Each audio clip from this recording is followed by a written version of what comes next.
Ассалаумағалейкум қазақ елі, сіздермен бірге мен Ақниет Нұрланұлы.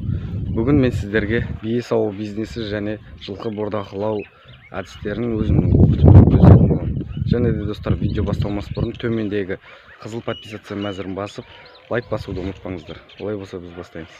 Достар, бірінші біздің биелермен таныстырып өтейін. Бізде қазіргі кезде 3 бие бар, 3 құлынымен.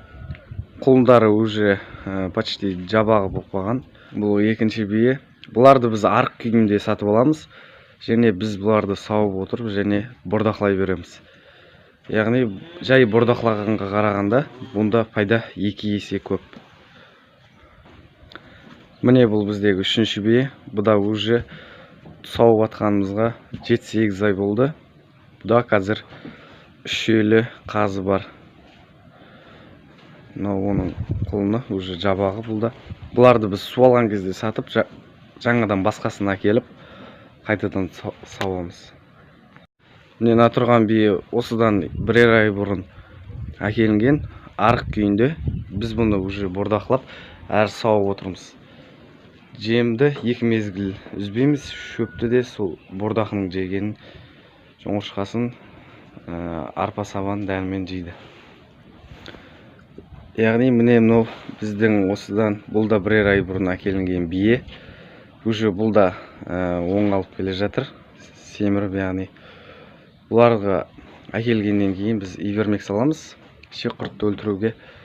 Және кәдімгі бордақылаған сияқты бордақылап, әр сауып отырамыз. Пайдасы айтқандай 2 есе пайда. Біз 1 литр сүтті 700 теңгеден сатамыз. Ауылда және қалада өзіміздің өткізетін клиенттеріміз бар, соларға өткіземіз.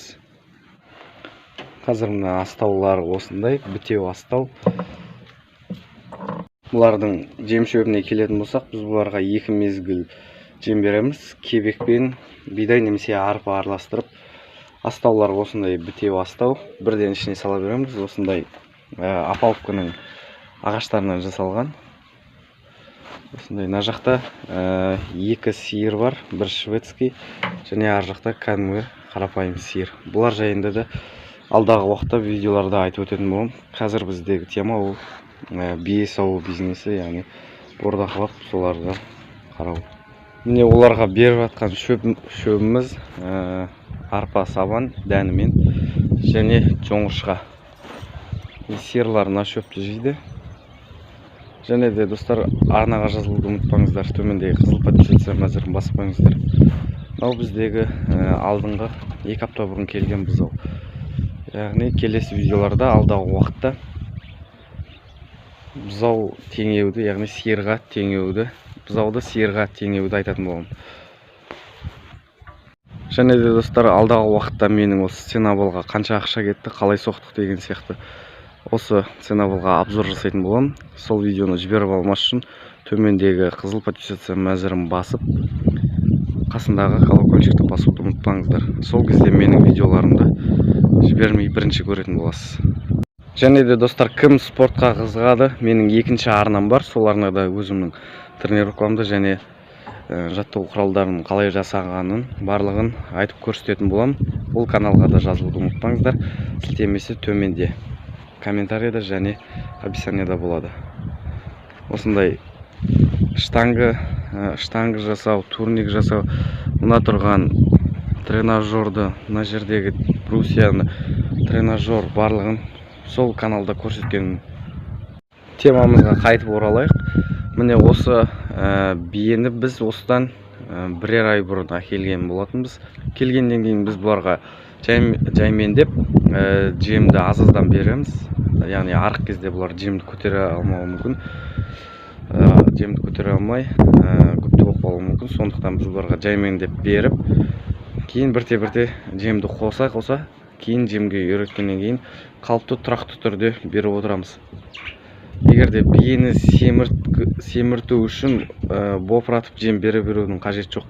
Себебі егерде бопыратып жем бере беретін болсаңыздар, онда ол асқазаны оны тек сыртқа шығарып,